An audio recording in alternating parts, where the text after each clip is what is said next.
New York. Throughout the years that I've been in business, I've had the sense that people are either afraid of working with drywall or overconfident about working with drywall. A lot of people have asked me, why do you want to do such miserable work? It's dusty and dirty and heavy. There must be something else you could be doing for a living, maybe something easier. Other people think that's all you need to do is buy some 4x8 sheets, nail them up quickly, apply a few coats of joint compound, and you're done. A quick, easy job. But the truth is, working with drywall is not miserable work. But it's not particularly easy until you've learned to work with it correctly. I like the physical part of the work. It keeps me moving all day.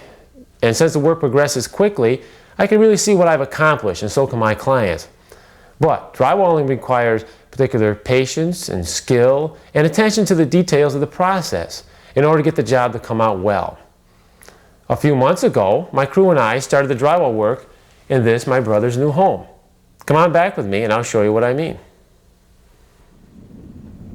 Here we are driving up to the house to measure and estimate for the drywall job.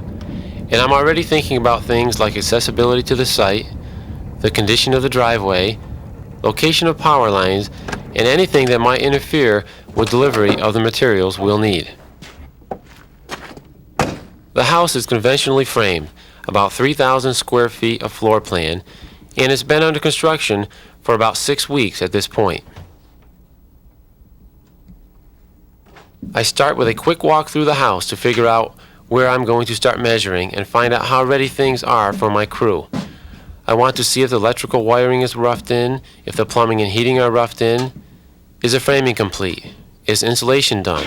Has the building inspector okayed everything so far? This water cutoff and any other large plumbing projections have to be removed before we start, and hanging electrical sockets have to be tucked up out of the way. Here's the master bedroom with its high, steeply pitched ceiling and gable end walls. Each inside corner has to have a good nailing surface for the drywall. This is good. This is good. But here's a place where there's no support in the corner for the wallboard. So I'll have to remind the builder to double check this before I get back.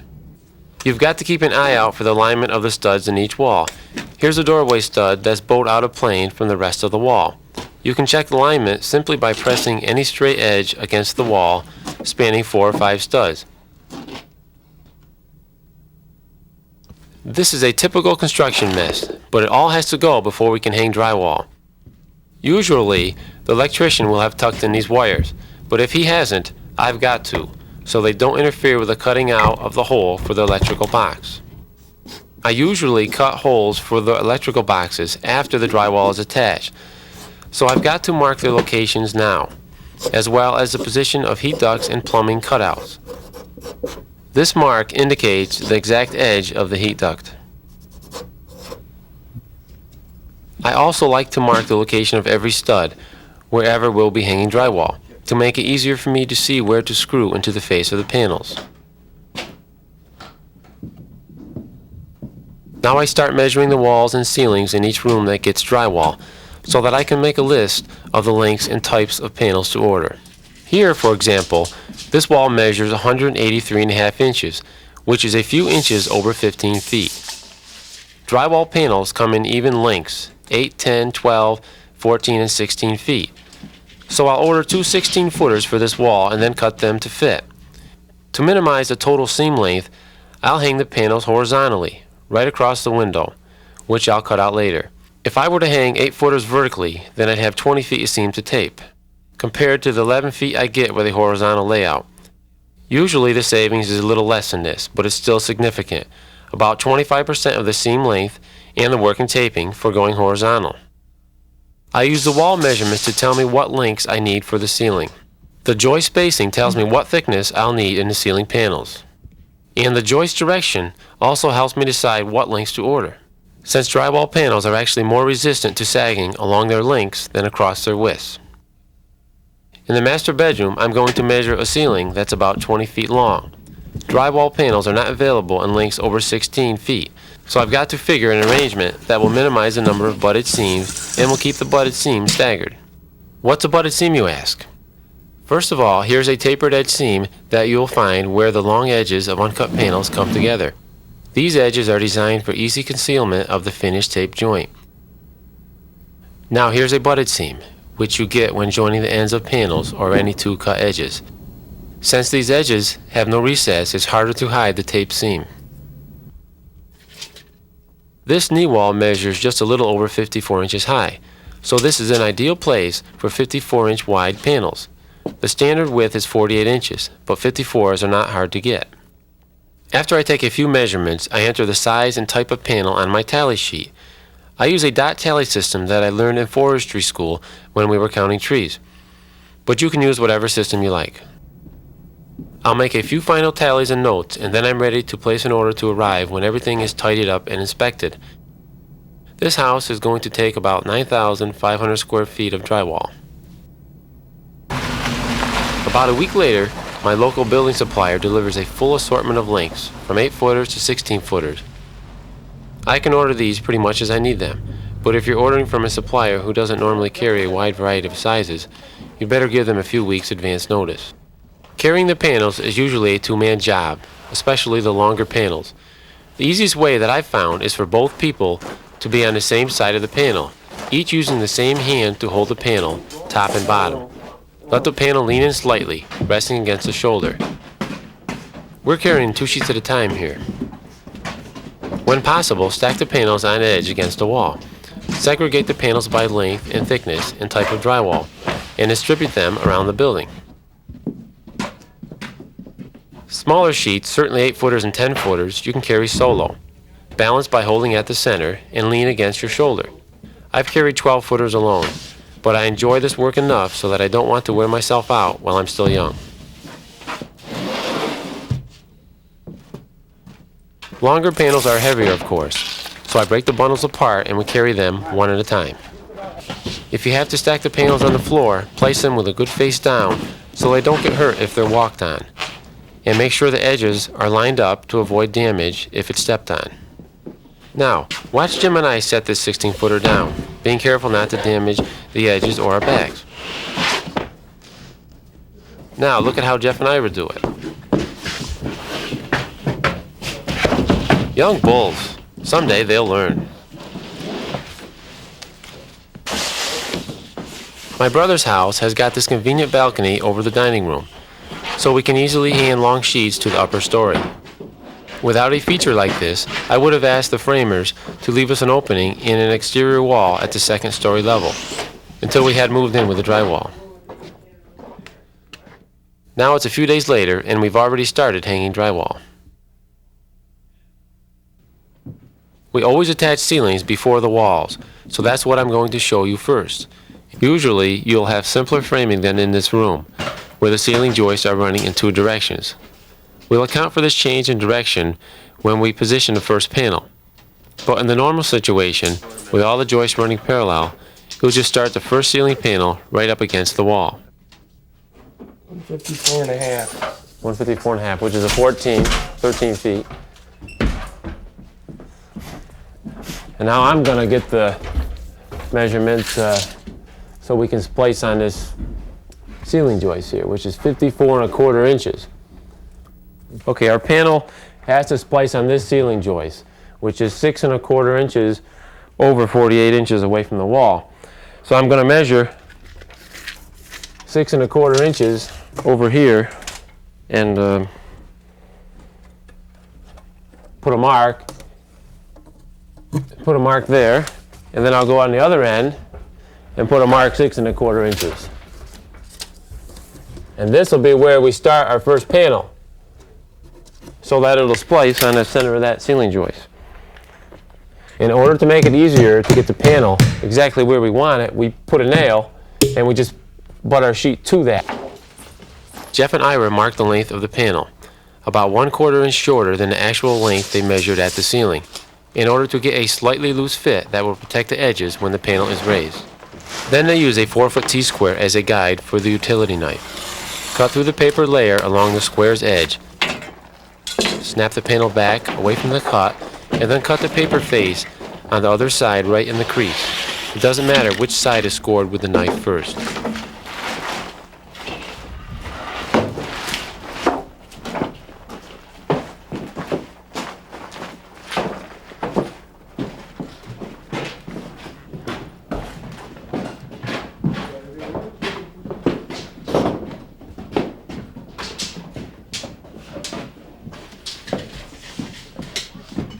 The guys position the panel by lifting one end into place while they keep the other end low, which keeps the ends from binding as the panel is squared up. Jeff, in the red shirt, is making sure his end is square against the wall, while Ira lifts his end up. Make the spaces between the ends of the panel and the wall even before you start to attach the panel. Jeff and Ira put enough nails into the edge of the panel to tack it in place, so that I can screw the remaining edges and the center. Screws are stronger and less likely to pop loose than nails, so I always use screws across the whole center of the panel. Drywall manufacturers recommend 12-inch spacing between fasteners along each framing member on the ceiling and 16-inch spacing on the wall. The guys are measuring the next panel, which needs a corner cut out to fit around the closet. 21 and 8. And While the guys cut the next panel, I locate the ceiling electrical box by measuring from 2 known points and writing those measurements close to the point that I measured from.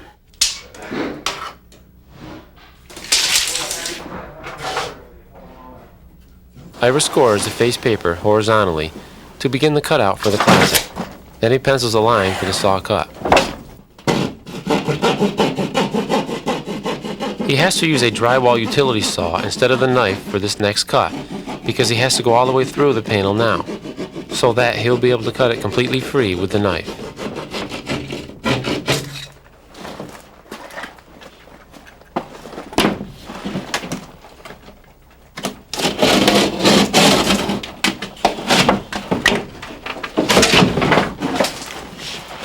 Meanwhile, Jeff is cutting the panel to length. And once he gets his utility knife back, the guys carry the board in, using a low carry for maneuverability and because the panel should start in a low position for placement. Once again, maneuver the panel into place by starting with one end high and squared to the wall and the other end low.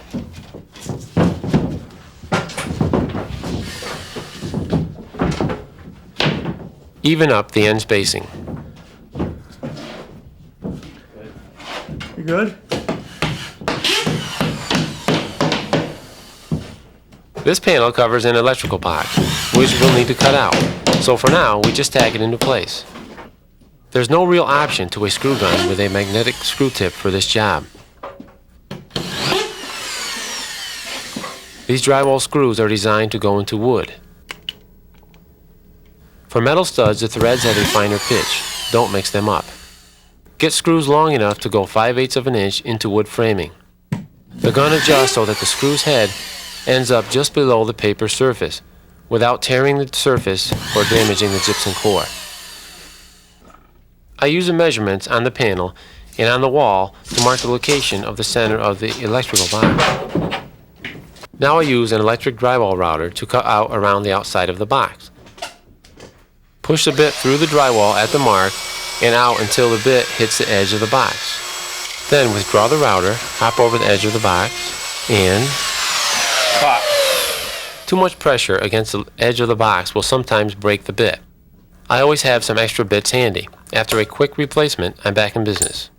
The bit has a pilot end that rides the outside of the box without cutting into it. The proper direction to move is counterclockwise, looking up at the router.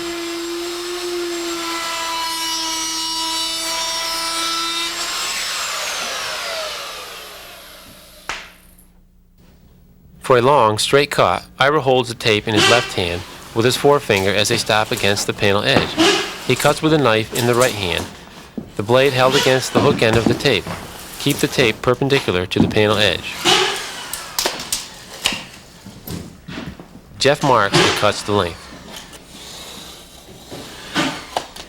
With the panel on edge, the guys snap away from the scored side and cut in the crease.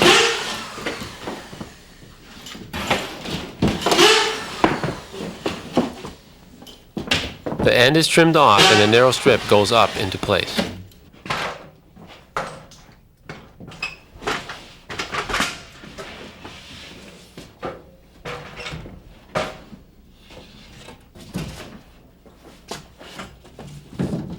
We use an adjustable step-up bench, also called a trestle, when hanging ceilings 9 feet or lower.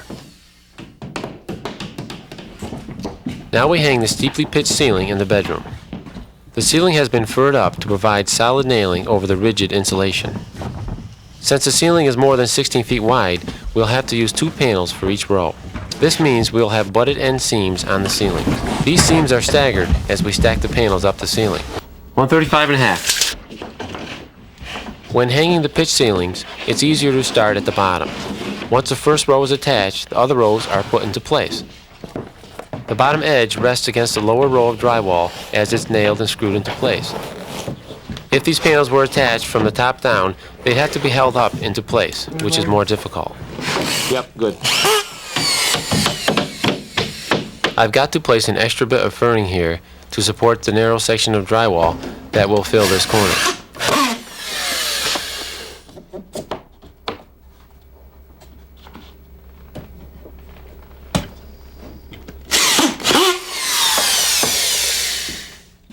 We always hang the walls after the ceilings. Generally, we hang the first wall panels high on the wall against the ceiling, and the guys are getting ready to do just that. Ira's measuring the height of the window header, while Jeff starts nails along the top of the panel. Ira scribes the header height onto the panel with his utility knife.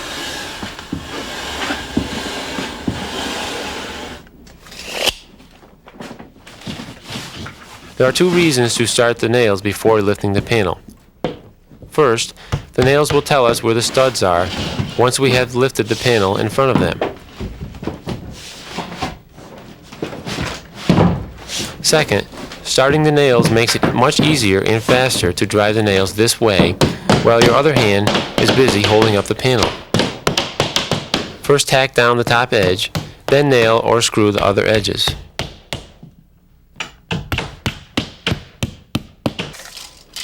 Jeff and Ira get the length of the bottom panel, and I use a drywall saw to cut out the window opening. I just guide the saw along the edge of the studs framing the window, sawing until I hit the bottom of the header. Since the back has already been scored, I just snap the panel forward and cut along the crease to free the waste piece.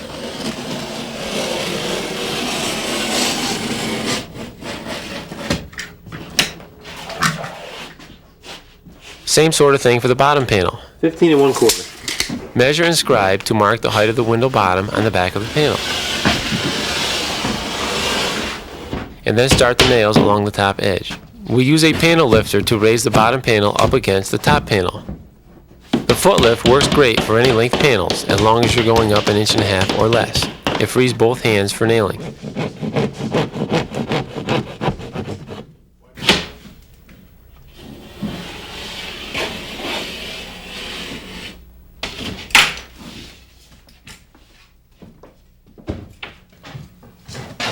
I've already located the outlet boxes with X's on the floor.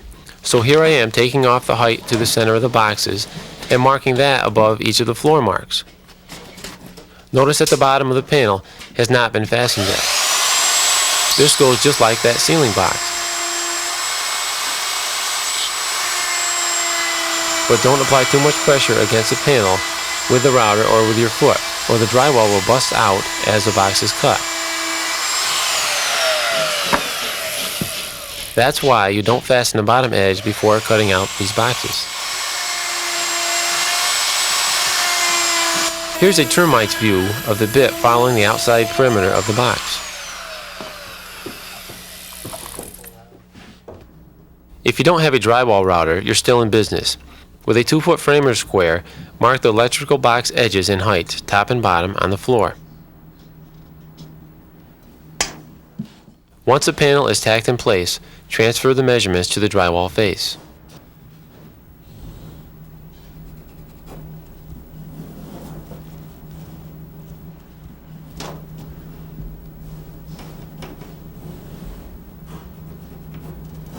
Now I carefully follow along the marks with my drywall utility saw.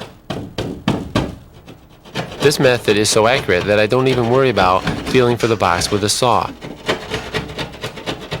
If I were to run into the electrical box slightly, I'd simply adjust my aim. Electrical outlet covers won't overlap this opening by much, so you've got to be accurate here. If you're even 1/4 inch off, it'll have to be patched. On sections of walls 4 feet wide or less, I'll often stand the drywall panel on end so that the entire wall is covered by a solid piece. No seams, and no need to cut the panel to width before hanging. I just hang the whole panel and then cut along the outside stud with my utility knife.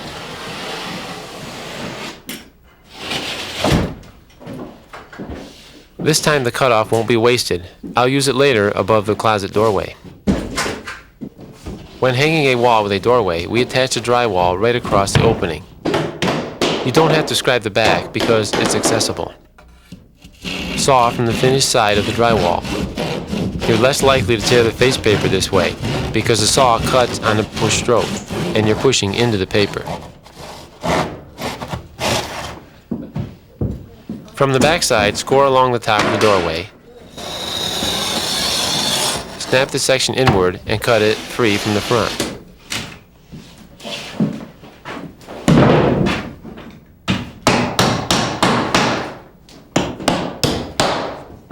Drywall can't be forced into place. If you force a piece that's even a little too wide, it'll bust apart at the edges. Remove the piece and use a drywall rasp to shave the excess width from the edge.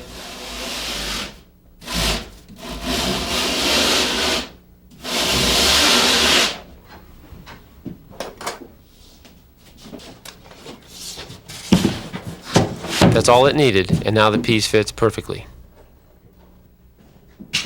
On gabled walls, I like to hang the bottom panels first and work my way up. We start by measuring the height of the little bit of left-hand corner where the next panel will fit. All of our measurements go onto a sketch I made on a scrap of drywall. Same as the last sheet, 14 feet. Because these panels are 4 feet high, I use a 4-foot T-square to find where the top edge will hit against the ceiling.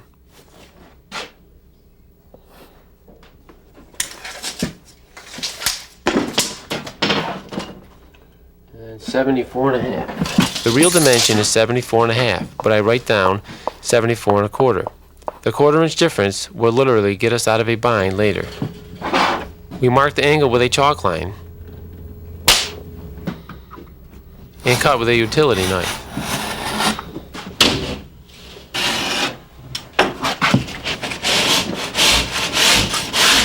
And I smooth out the bumps and rough edges with my drywall rasp.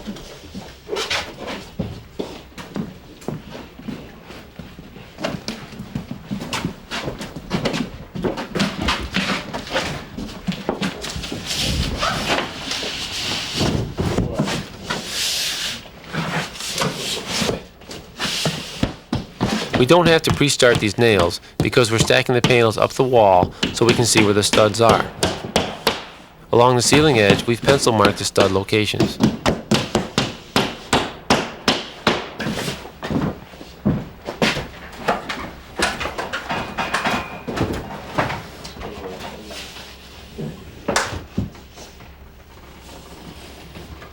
Somehow we've cut this panel too long.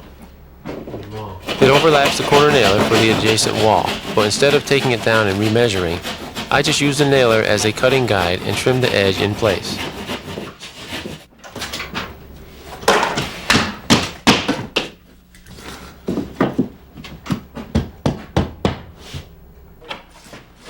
Another way to treat the intersection of a ceiling and wall is called a floating corner.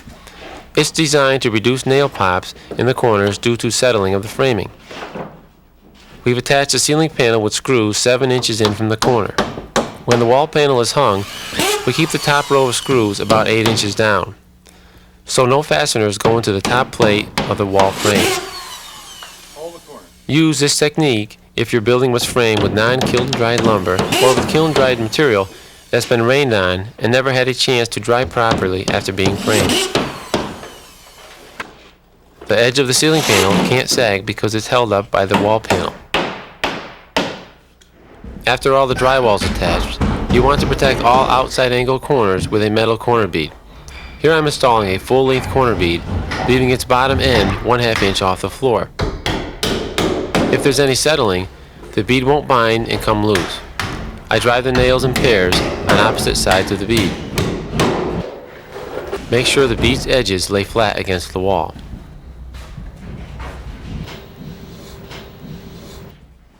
Here's a curved wall with a 4-foot radius. I'd call this a moderate curve, but I won't be able to bend half-inch drywall sheets around it.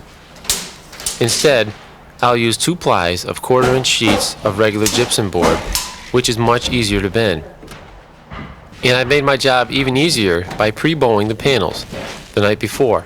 I just set each end of the stack of panels on a concrete block and let them sag overnight.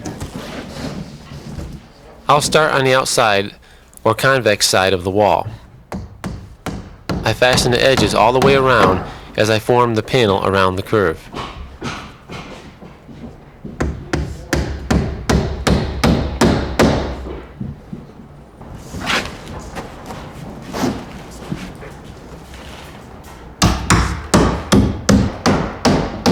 I cut the panel a little long on purpose. It just needs a quick trim before I push this corner home to a snug fit.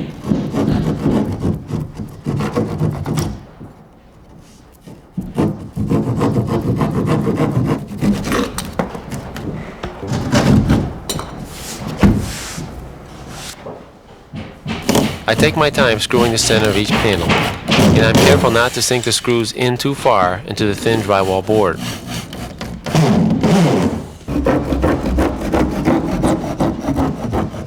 After some more trimming, I'm ready for the second layer. Then the first layer on the inside, where the radius is 3 inches tighter. Then the final inside layer. Oops! Well, this happens. At this point, I can try it again, but I didn't want to look too foolish here. So I sent Jeff out for some 1/4-inch flexible drywall, which is half again as costly as a regular 1/4-inch, but it's almost certain to take this curve without trouble. On a concave surface, I fasten at the midpoint of the curve first and work towards the ends. Flex the board slowly and try to press it right up against the underlying curve at the point where the nail will go in. Then nail it.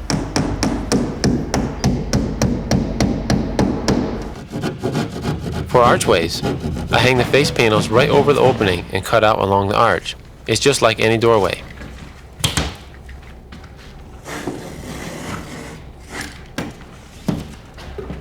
On the insides of the arches, I attach a double layer of 1/4-inch drywall. First, cut the drywall into strips of the proper width.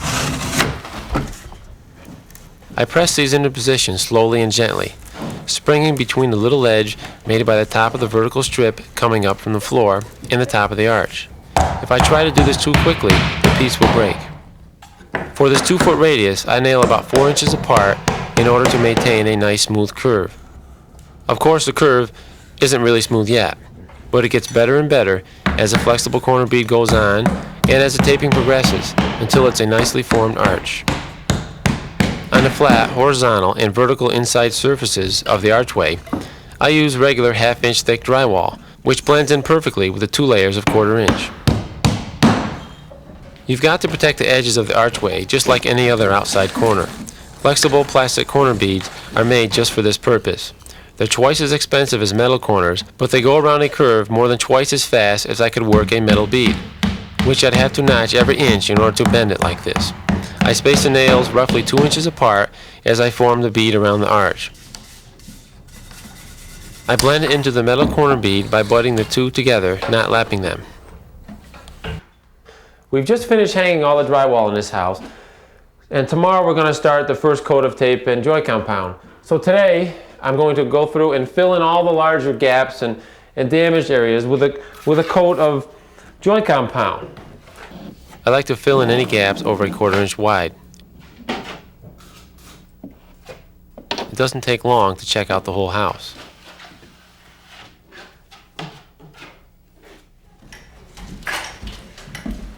Okay, so we finished attaching all the drywall. Now the next step is to start the taping process.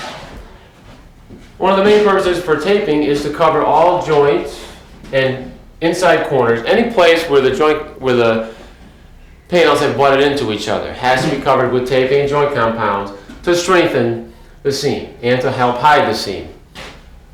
The first coat is called the embedding coat, where the tape is actually embedded in the joint compound.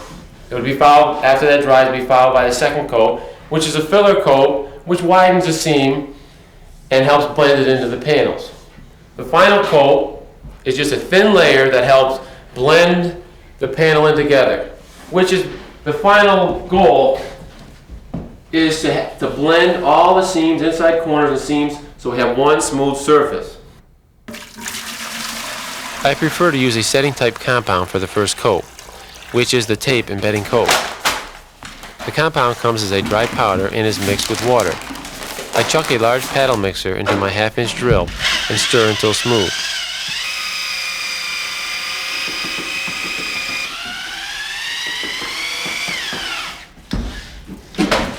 I'm going to let the joint compound set up for a minute, and while I'm waiting for that, I'm going to apply my mesh tape, self-adhesive mesh tape. You just press it into place, and you have to cut it with a knife, or if you had a sharp trowel, that would also cut it.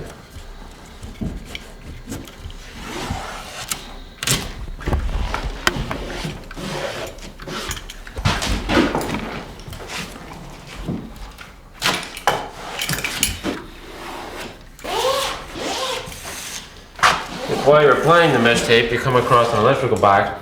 I usually go right across the box with the tape, so that when I'm filling the joint, it avoids some of the joint compound from getting into the box. A minute or so has gone by, so now I'm going to remix the joint compound. And it's a little thinner than I like it, so I'm going to add a little bit more of it, the dry mixture.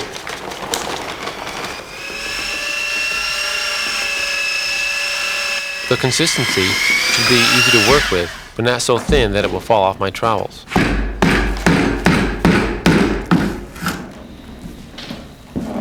Before I apply the compound to the seams, I fill the depressions over the screw heads that fasten in the center of the panels.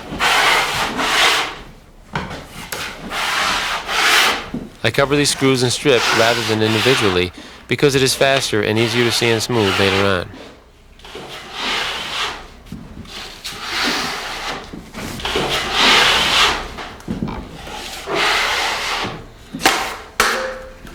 If a screw still shows after I put a thin coat on it, I always carry a Phillips screwdriver with me, and I just take it and turn that in just a little bit by hand and apply another coat so that it's not showing anymore. Now I'm going to embed the mesh tape in the joint compound. I use a 6-inch taping knife. Apply a even layer of joint compound to the entire seam. Now once that's been applied, I take my 14-inch bevel trowel and I just run it along the seam, along the center of the seam, to smooth out the joint compound. This is the first coat, so it doesn't have to be perfect, but I've kept the edges beveled and a nice smooth surface. And then I'll hit the other little seams here with a coat of joint compound.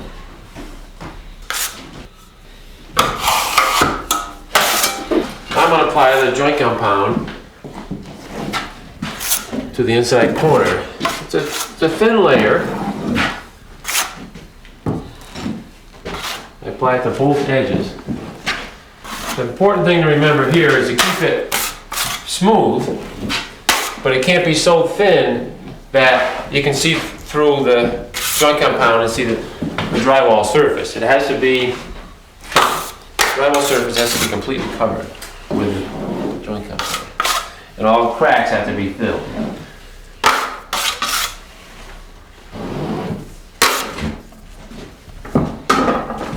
On all inside corners I use the pre-creased paper tape. It already has a slight crease in it, and I just pull it between my fingers as I'm pulling it off the tape holder. Stick it up into the upper part of the corner and press it into place. I don't press it in the entire length, I just press it in like every 18 inches or so. When you get to the bottom, I just tear it off with my hands and push it into place. But as I was pushing into place, I was pulling it tight, so it's not a lot of wrinkles, it's not really loose. Okay, now I'll take my 6-inch taping knife and press the paper into the joint compound. putting quite a bit of pressure on it, cleaning off the joint compound so that I don't have an excess amount still along the edge.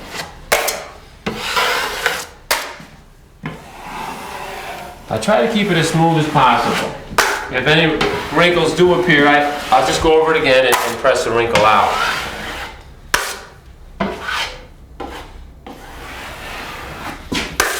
And before I leave this corner, I want to straighten out any excessive trowel marks that I've left. And I just go over it lightly with the knife and clean it up a little.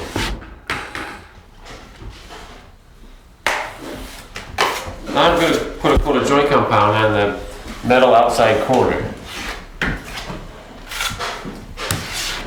If there's a seam intersecting with that corner, I'm going to put the first coat on both things at the same time. I'm just using my 6-inch knife and going 4 or 5 inches wide with a consistent layer of joint compound.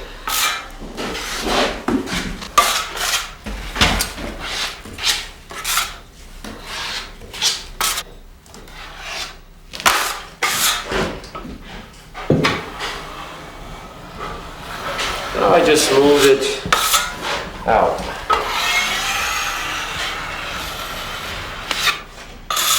This is the first coat, and it doesn't have to be real smooth. The most important thing to remember here is to keep the corner bead, the very outside edge, clean.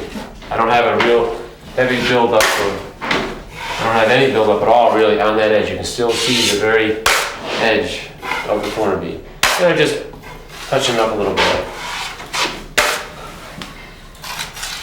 Here's an example of a metal outside corner that doesn't have a intersecting seam, and you'll see that's a little easier to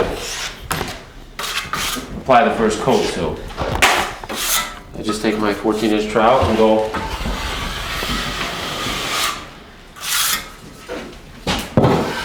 right along the edge of the corner.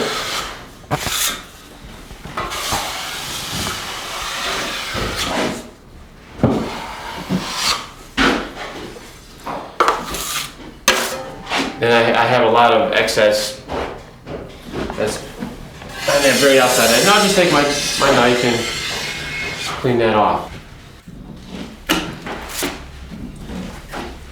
I prefer to use the mesh tape when taping these seams because it's faster and it's pretty much foolproof. But another way to do it is to use a paper tape, which is quite popular and perfectly acceptable. But in order to embed the paper tape, you have to apply the joint compound to the seam first. A nice thin, even layer with no dry areas.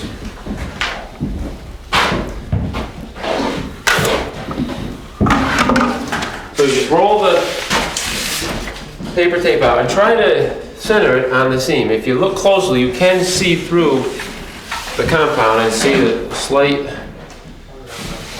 indication of where the seam actually is. Notice how I'm not pushing it right into place. I'm keeping it pulled tight and I'm pressing it in like every 2 or 3 feet.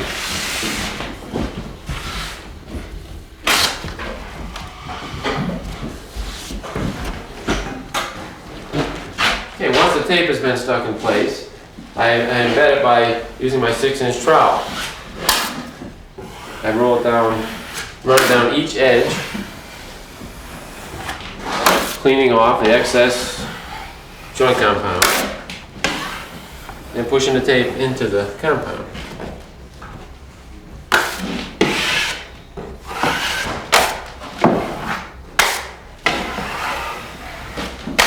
It should be pretty much wrinkle-free, and the edges should be tapered.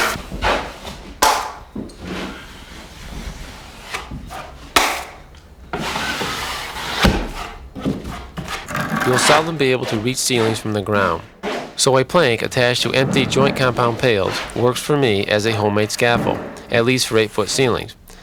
I still want to tape as long a seam as possible in one go. I cover the seams and inside corners that are within reach before I move the scaffolding to the next area.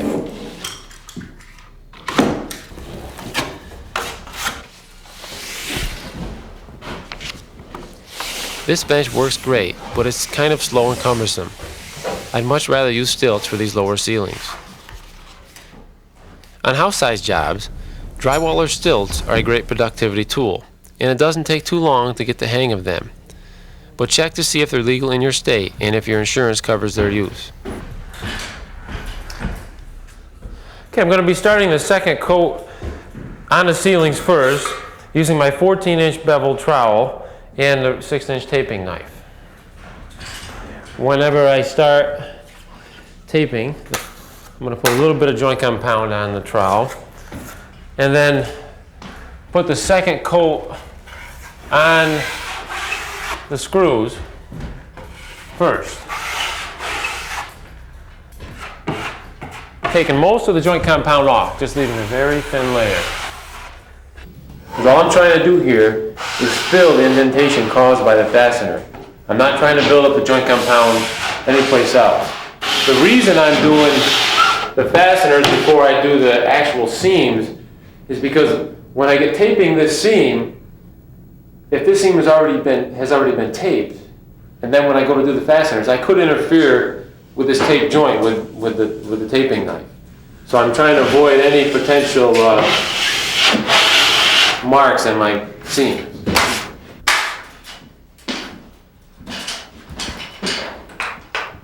Now, I'm going to start after I get the fasteners done, I'll do the interior corners.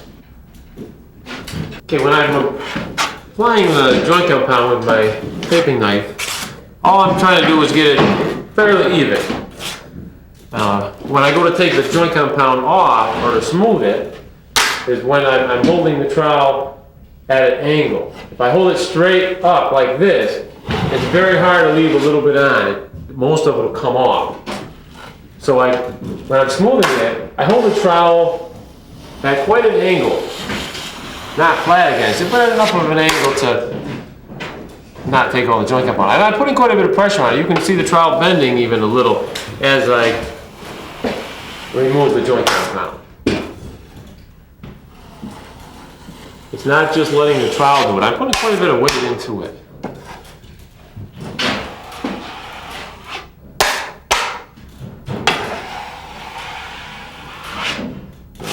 When I'm actually doing the smoothing, I'm taking very little off. I ran that knife 6 feet and I've only taken off a very little bit of joint compound. All I'm really doing is smoothing out what's there now.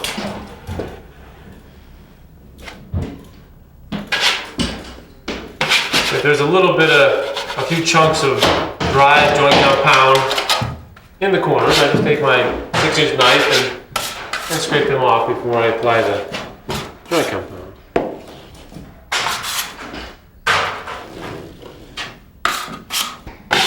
And keep in mind as you're doing this that this is a second coat. It's not the final coat. It's not going to be perfect. I could spend an hour on this corner and it would still never be perfect. So you got to walk away from it after a while.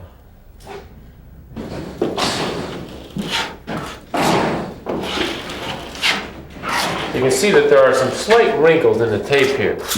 And that's what we're trying to get covered on the second coat. Making sure that those wrinkles no longer show after the second coat of joint compound and smooth it out.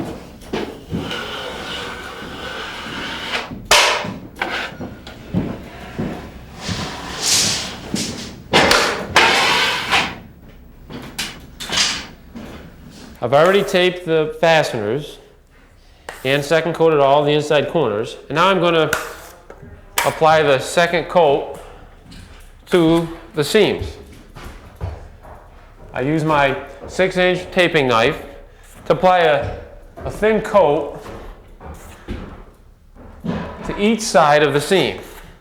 Probably about 4 inches to each side of the seam, 4 or 5 inches wide.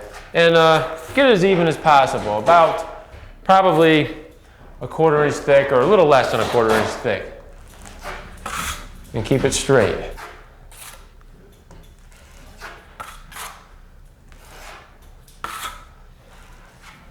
And then this is when I use my 14-inch bevel trowel to smooth the joint compound.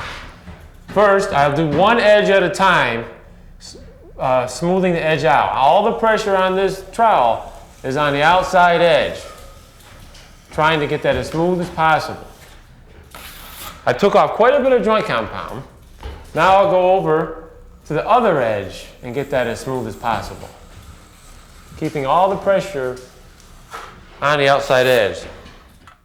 My producer was a little confused about what I meant by a beveled trowel, so I'll show you what I mean. Maybe I should call this a curved trowel because it's cambered or curved along its length so that the center of the trowel lays down roughly an 1/8 inch thickness of compound, while the edges feather out the compound to almost no thickness at all. Now I'll take the trowel and apply an even pressure to both edges, which will smooth the center of the seam.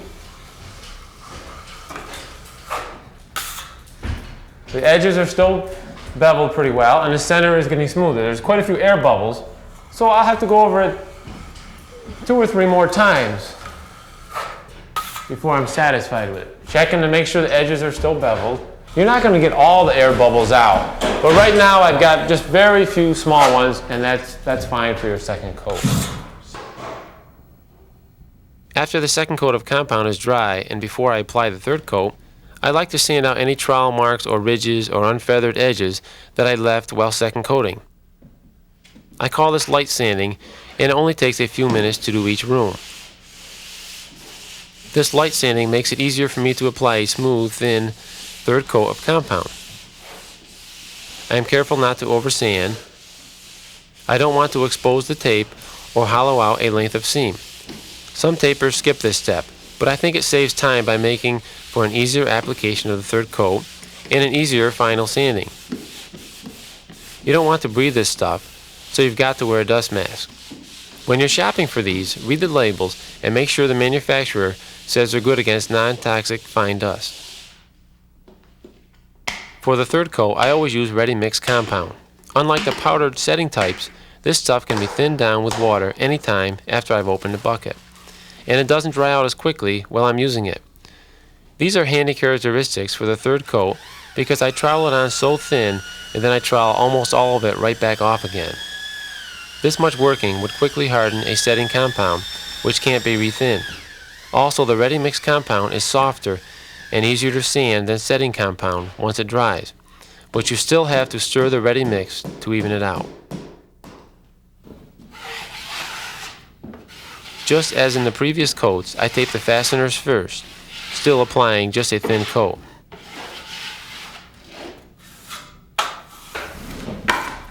One method for applying the joint compound on the seams for the final coat is with a 12-inch straight handle trowel. I just take the joint compound and apply it to the seam. I'm going wider than the seam by 1 or 2 inches, as long as you go wider. The idea behind the finished coat is to keep everything nice and beveled and finished smooth. So once I get a nice thin layer on there, I take the same 12-inch trowel and I remove most of the joint compound. What I just did there was feather that edge in. So I'm going to feather the bottom edge in, removing most of the joint compound. Now all I have left to do now is to clean off the center. I've removed most of the joint compound. The only joint compound left is what's filling in any ridges I had before. I notice there is a little ridge right here. And things like that I'm looking for as I'm applying the third coat. So I'll just put a little more joint compound on my trowel, and I know that needs to be filled a little bit more.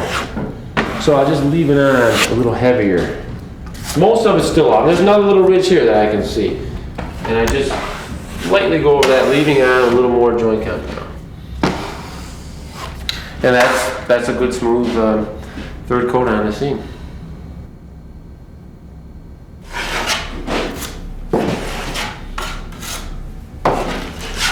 It's the same idea when I'm third coating the inside corners. I'm putting on a layer of joint compound. Well, this time I'm still using my 6-inch taping knife. And then I'll taper the edge in, clean that right off. Both edges I like to do. So now my edges are nice and feathered out, wider than they were before. And I'm just going to clean the inside up, taking almost all the joint compound out.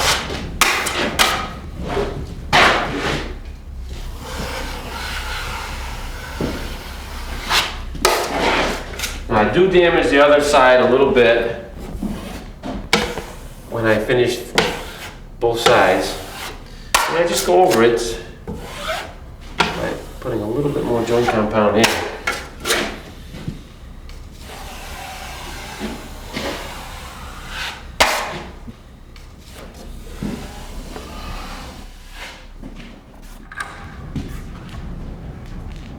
Now I add some water to the joint compound to thin it down a little. I like to have a thinner mix before third coating the ceiling because I can move more quickly with a paint roller. But don't thin the compound too much. 2 or 3 cups per 5-gallon pail is plenty. The compound has to be thick enough to stay on place when applied. It shouldn't drip off the ceiling.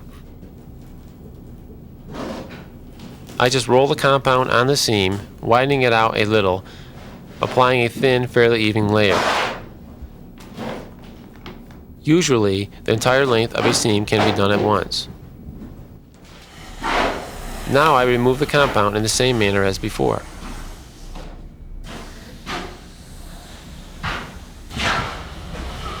Seams on 8-foot ceilings can usually be troweled from the floor. You can get trowels with longer handles if you need them, or use benches or silts to reach the ceiling.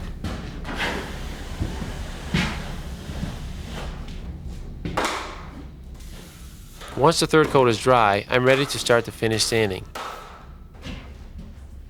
I always use a good quality dust mask.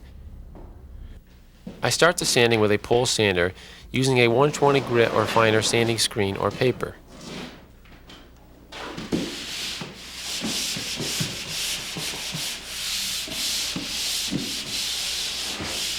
I've got a good 300-watt light shining tangent to the area I'm sanding, so that any slight ridge throws a shadow that I'll easily see. These screens are made of fiberglass and coated with a carbide grit, both sides. They don't clog the way sandpaper might. This is a switch box I'm sanding over. This is obviously the dustiest part of the job. Joint compound manufacturers seem to think that sanding is avoidable, but I know that a high-quality finish will require some sanding. Wet sanding would produce no dust at all, but it's slow and it doesn't get me the results I'm looking for. If you hate the electrician, don't bother to clean out these electrical boxes, but if you want to keep him as a friend, this is the time to cut through the tape with a taping knife and mug out the boxes. I'll vacuum them out later. Now I'm ready for the final touch-up sanding. I use hand sanding tools as I look and feel for any defects that I couldn't get out with a pole sander. This hand sander uses the same screens I use with my sanding pole.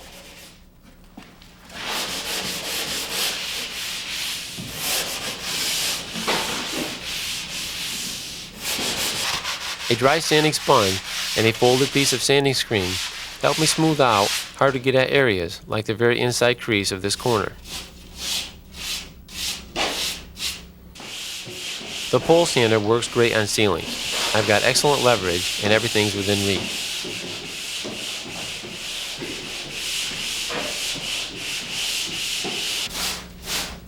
No drywalling job can be called complete until the mess is cleaned up. I use an old knife to scrape compound off the floors.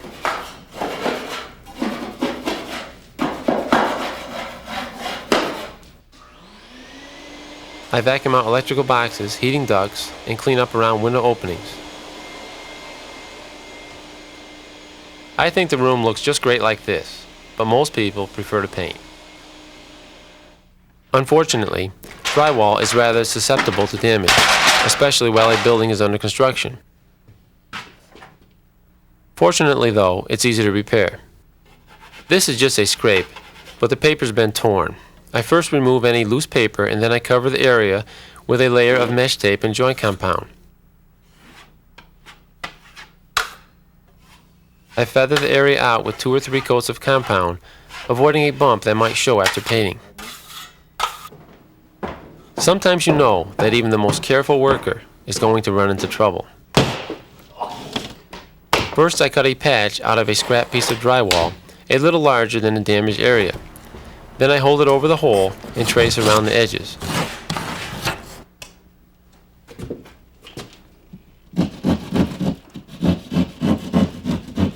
I trim to the outline with my utility saw, cutting out the damaged area.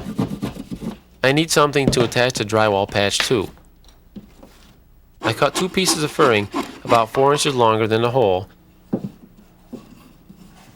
and screw through the panel into the furring, which will hold it firmly in place.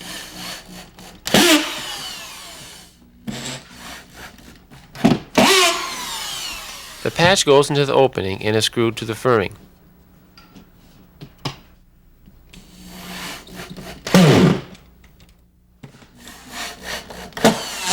The patch is now a rigid, flush part of the panel surface. I fill in the gaps with joint compound before applying the mesh tape.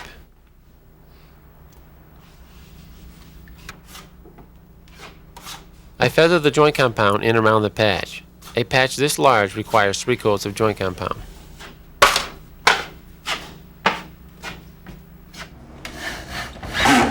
Sometimes your client will change his mind about the location of a window or a door or a closet opening. Large openings need to be framed in so that there's plenty of nailing surfaces to attach the drywall to. Whenever possible, fill in the area with a single piece of drywall. It's bad enough that all 4 edges of this patch are butted seams. I wouldn't want an additional seam to contend with.